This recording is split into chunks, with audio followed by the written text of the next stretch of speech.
A todos, muy buenos días. Mi nombre es Yamit Zuluaga y como en todas las oportunidades estoy con... Florencia Puddington, hola Jam.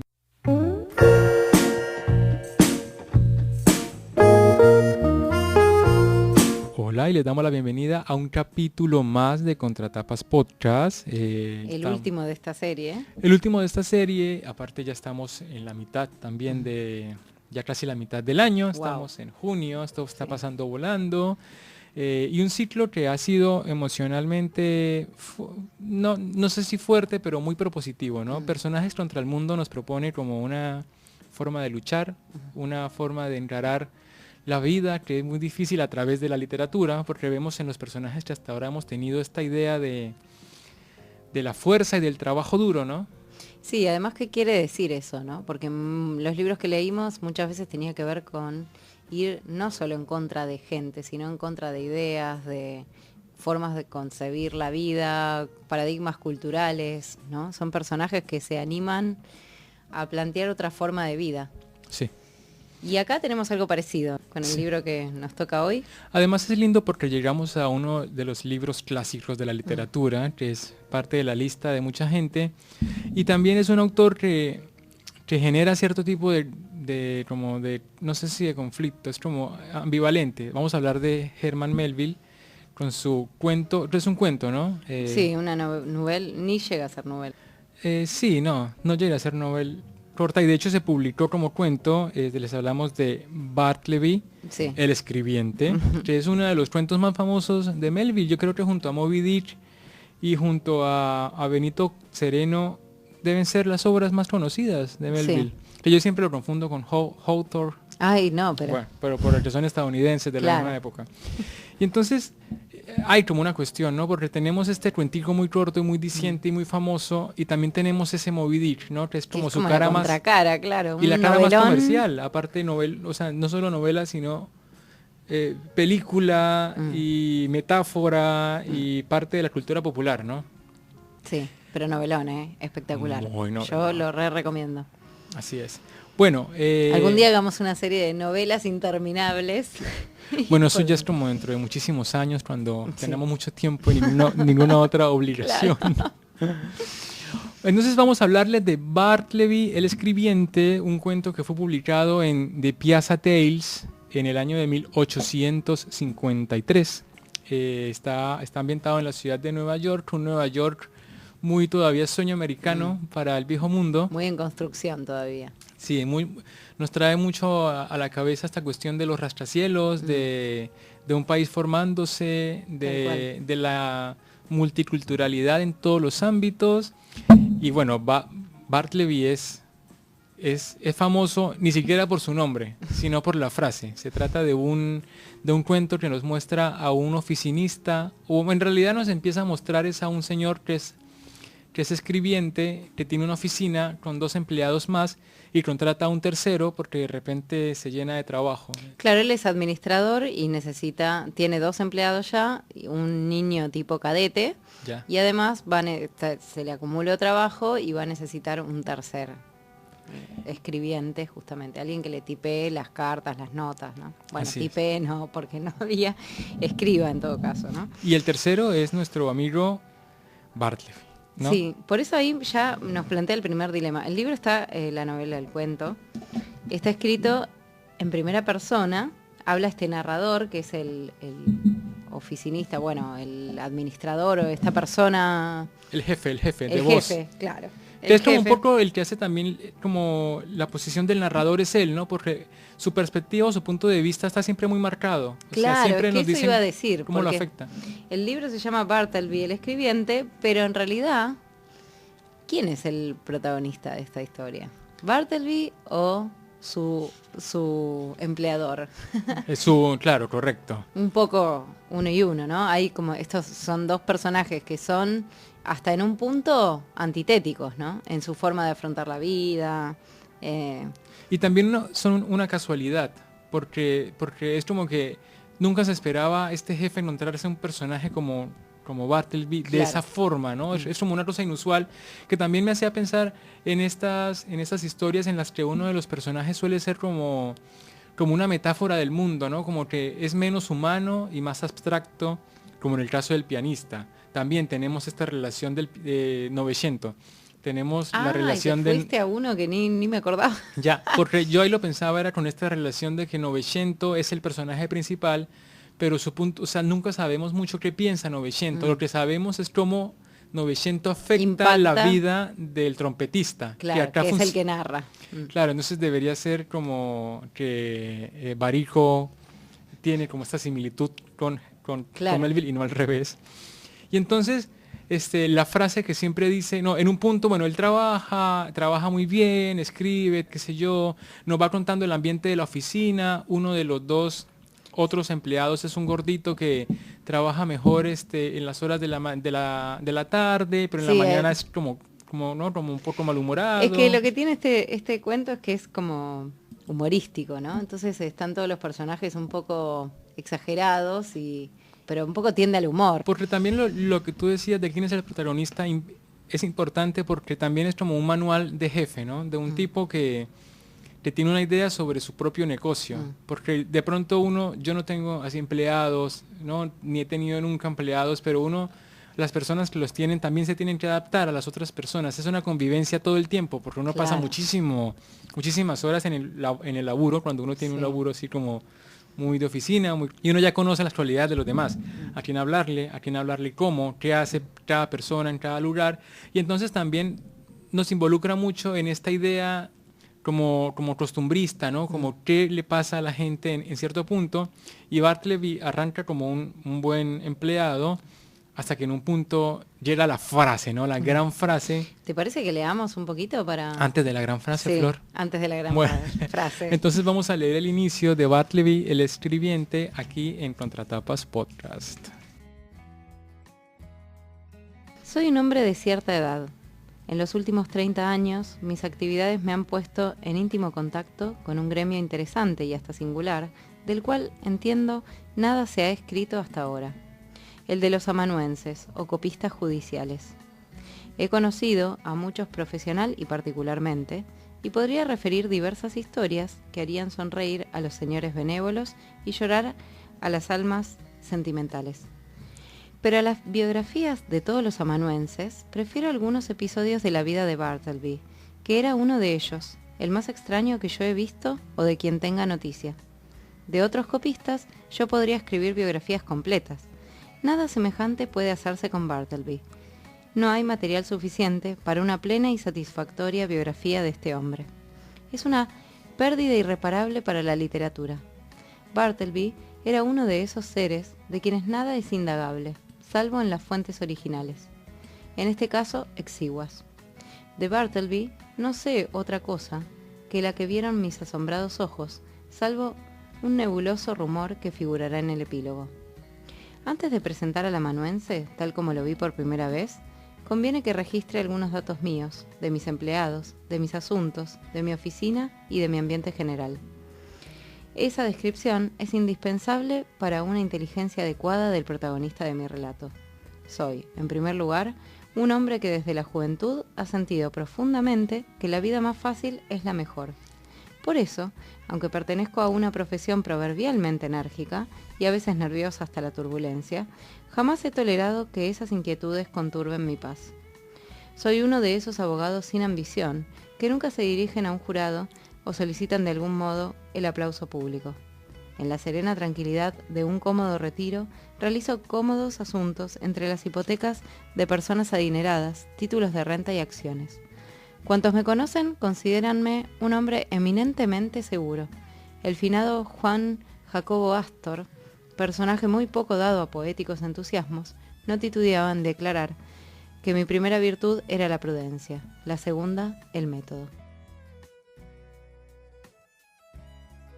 Claro, es lo mismo. A mí siempre eso me hace acordar de que él es el que narra y él es el que empieza, ¿no? Claro. Es como su vida, la importante, y luego nuestro Bartleby es como la excepción en su propio camino. Exacto, es que eso, para mí, el narrador y Bartleby son personajes antitéticos. Para empezar, porque el narrador es muy activo, pero además es muy pragmático. Listo, hay que hacer A para resolver B. Chau. O sea, no se enreda en esas cuestiones mentales que después vamos a ver en Bartleby, ¿no? Y tampoco tiene empatía, porque hablando de eso no hay como una cuestión, o sea, hay un acercamiento, pero hasta ahí no hay una involucración. ¿Te parece que no? Porque para mí al revés, es como que lo perturba esta Bartleby, ¿no? Cuando empieza a decir su famosa frase que es... Claro, que la frase que él empieza en un punto, le piden hacer algo que no es estrictamente su función y él dice preferiría no hacerlo. Y es la frase que se empieza a repetir, cada cosa que le pide el jefe, él responde preferiría no hacerlo y no lo hace, sigue haciendo lo que hace, que es copiar, hasta que en un momento copiar. Empieza a dejar de copiar también. Entonces empieza a ser como una suerte de, no sé, no sé si sanguijuela, pero es como una persona que está en la oficina ahí como un ente. Claro. O sea, una persona que decide no vivir de algún modo, ¿no? O vivir de esa forma, o sea, claro, aquí está como el quiebre en el jefe, porque él como jefe, como persona práctica que tú la describes, tampoco toma la decisión de llamar a la policía y que lo saquen porque le da pena. Claro, y esa pena no es parte de su... Se conmueve, no es que no le importa a Bartleby. En un momento lo saca de las casillas, pero realmente trata, dentro de su personalidad y de sus medios, de recuperarlo, ¿no? Sí, entonces... De traerlo a la vida social de nuevo. De ayudar. Bueno, se convierte primero en hay como una transformación, sí, ¿no? En la idea de qué es Bartleby. Desde los dos puntos, desde Bartleby como personaje y desde el jefe como narrador. Porque el personaje llega, trabaja, todo bien, cobra, hace lo que se le pide, en un punto deja de hacer lo que se le pide porque decide que ya no quiere hacerlo, claro, pero sigue ahí sentado en la oficina, en un punto descubre el jefe que pasa los fines de semana ahí en la oficina, o sea que está viviendo en la oficina, y por último está ahí, o sea, sin nadie que se haga cargo, pero siendo una molestia porque la oficina de el edificio de bla, bla, bla, bla, y la transición del jefe es decir, bueno, este tipo me está como cagando, ¿no? Me está aprovechando porque yo soy su jefe. Claro, y está viviendo en mi oficina, ya, y ¿qué onda? Y luego pasa como un poco a la compasión, y luego a la piedad, y luego ya como a una angustia, ¿no? Porque ¿quién es? ¿Por qué hace eso? No claro, habla. Bartleby no dice mucho, ¿no? Solamente hace, es como que está ahí. Y por eso esta idea que mucha gente lo ha asociado, bueno, muchos críticos lo han asociado con la metáfora que representa a Bartleby, más que como una persona como que pueda ser real, ¿no? Como no hay una identificación fácil. Nadie se plantea irse a una oficina y quedarse y dejar de trabajar y que le importa un poco el... No, está bien, pero sí es cierto que desafía los valores que el narrador defiende, ¿no? O sea, el narrador, fíjate que en ese pedacito que leímos ya está como proponiendo una forma de ser ante la vida, ante el trabajo, que es muy norteamericana, ¿no? Esto de, bueno, ir a trabajar, acumular dinero. Sí. Bueno, en este caso no hay una ambición de destacar, sino de vivir bien, ¿no? Pero como, Bartleby... Yo no quiero, no me interesa ser el abogado de los sueños, pero sí me interesa tener mi vida resuelta. Ya. Entonces tengo mi oficinita con mis empleados y bueno, y acumularé dinero hasta que me toque jubilarme, ¿no? Y hay una cosa muy abiertamente blanqueada, que a él le interesa el dinero, es una persona en ese sentido bastante superficial, es muy racional, es muy estructurado, sí, este narrador. Entonces las cosas como son, ¿viste? Y Bartleby, que no tiene un objetivo claro, o sea, en Bartleby vemos la antítesis de este narrador, sí, ¿no? Pero porque no es careta, que es el punto. No, o sea, él prefiere no hacerlo y lo dice. Y lo dice, y lo hace, y no es no que... No lo hace. Bueno, claro, no lo hace. Cumple con su idea, pero además no tiene aspiraciones, es como la antítesis del sueño americano en todo caso, porque es un señor que está echando su vida a perder, podríamos pensar, desde la perspectiva del narrador, ¿no? No está trabajando, no está queriendo mejorar, no está queriendo hacer dinero, no está queriendo nada, está ahí. Pero ahí va el asunto trascendental, porque Bartleby no es una persona. Y leía, por ejemplo, lo que decía Gilles Deleuze, que en un ensayo que se llama Bartleby o la fórmula, él especifica, y cito, Bartleby no es un enfermo, sino el médico de una América enferma. Entonces él ya como que se manda una interpretación más global para definir que Bartleby es como esta idea americana de trabajar mucho para luego no hacer nada, ¿no? O sea, o como esa nueva sociedad formándose, que siempre ha sido muy criticada. Para mí por ahí subraya un poco entre comillas, defectos del narrador, ¿no? Con esta actitud, medio que se está poniendo de relieve o en relieve su interés por el dinero, su ambición, o toda esta cosa que en un punto, si nos ponemos así muy existencialistas, decís, bueno, en realidad tampoco es que tiene un sentido muy claro hacer todo eso, ¿no? Pero luego otras interpretaciones interpretan que el personaje es esquizofrénico o que es autista. Bueno, esas ya son interpretaciones más asociadas a una ciencia específica, ya, ¿no? Pero más allá de eso, lo interesante es que uno cómo lo ve. A mí me cae muy bien Bartleby, o sea, me parece un tipo mega copado, que si sufre o no por dentro es irrelevante. El chabón es como lo más sincero, lo más honesto y lo más apartado de la exigencia vivencial, que es lo que siempre decimos un poco con las literaturas, ¿no? Que muchas de ellas afrontan este escape de la impronta por el éxito, de esta idea de trabajar para hacer dinero, lo que tú decías, que es lo que representa el jefe, pero Bartleby encuentra la forma de vivir y de morir, o sea... en la suya, como decimos es un acá. problema no tener ambición, es un problema no tener como la idea de querer vivir bien como todos queremos vivir bien, o sea, salirse de esa homogenización de la vida humana y más con esta cuestión intercomunicada. Es tan malo, por ejemplo, uno decir no trabajo más y me voy a, no sé, al campo a sembrar a vivir de la manzanas. caza y de la pesca. Ya. Sería mucho trabajo para Bartleby hacer eso. Sí, creo que entonces lo que representa es como toda esta cuestión opuesta a la América constructora, ¿no? Sí, hay como una resistencia pasiva a ciertos valores, ¿no? Eso es lo que, por lo menos la interpretación más común que hay sobre el accionar de Bartleby, ¿no? Y también hay un deslizamiento hacia el propio autor, porque él en otro cuento, Melville, también termina su personaje muerto de hambre, porque no hace nada. Entonces es un elemento recurrente. También, por ejemplo, vemos esto que tú decías de la contraposición de dos como ideales en Moby Dick, o sea, claro, es esta ballena con este señor, pero la ballena no es la ballena, o sea, es la ballena, pero lo que representa es algo que los críticos luego van a complicar. Sí, o coinciden lo que sea. en que son personajes de los que se sabe poco y entonces que hay un gran vacío detrás de ese personaje que puede ser llenado con diversos tipos de interpretaciones, ¿no? También esta obsesión, las obsesiones son muy típicas de Melville, sí. Y acá aparecen tanto en el narrador, que está como obsesionado con resolver la situación de Bartleby, o sea, no le pasa desapercibido, no es que dice, bueno, ya está, es así. No lo acepta. Y es como Exacto. que lo vuelve loco el tema de que Bartleby sea así. Y se empieza a como que armar como una especie de locura en torno a... O sea, es lo que dice el prólogo de Borges en esta edición que usé yo, que justamente basta con que una persona sea un poquito loca para digamos, transmitir esa locura a los demás. Porque lo que empieza a pasar es que en esa pequeña sociedad que hay en la oficina, se empieza a trastocar todo, y todos los personajes empiezan a actuar en función de que está Bartleby ahí como un manequén, que nadie lo puede mover, nadie sabe bien qué hacer con él. Y la locura es tal que como no pueden sacarlo de la oficina, deciden mudarse y dejarlo ahí. O sea.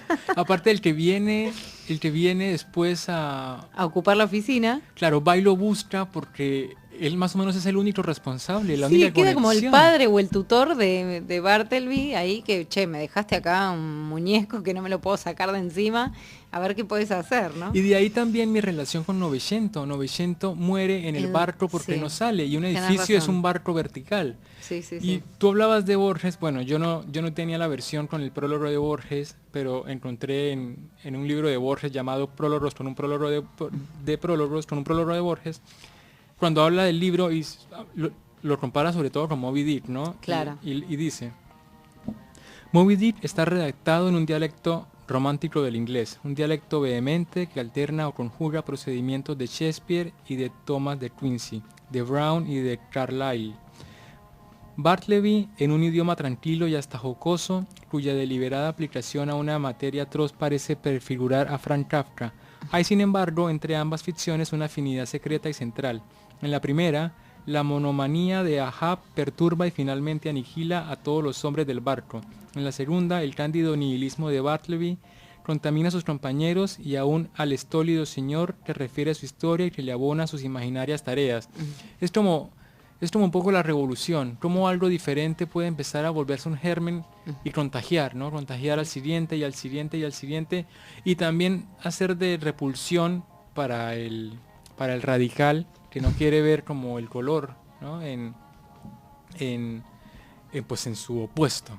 Claro, sí, ahí me parece interesante además cuando lo estamos pensando en personajes contra el mundo, porque es una forma de rebelarse bastante curiosa. Es rebelarse haciendo lo contrario a actuar, que habíamos visto en los otros personajes. Eran personajes que estaban invocados a la acción, ¿no? Las otras dos novelas que leímos, o bueno, las novelas que leímos en esta línea. Y en este caso es la no acción. La no acción es lo que genera el exabrupto, la explosión, ¿no? En estos personajes que rodean a Bartleby. Entonces eso me parece una cosa como bastante extraordinaria, ¿no? Bastante fuera de lo común. Es muy el elefante, ¿no? El elefante del que nadie quiere hablar. Me parece que también es una cuestión, bueno, la metáfora y el simbolismo y demás, pero también creo que Bartleby es como un cuento que nos invita a pensar diferente. Y más ahora en estos tiempos en los que eso pasa mucho, en cuestionarnos para qué hacemos las cosas y cómo sería el mundo si no las hiciéramos o si hiciéramos otras. Que me hace pensar mucho cuando explotó esta cosa del cuidado por el medio ambiente, cuando la gente empezó a reciclar el agua de su casa, ¿no? Que tomaba el agua que salía del lavamanos para lavar el auto o para bañar al perro o por no sé qué, ¿no?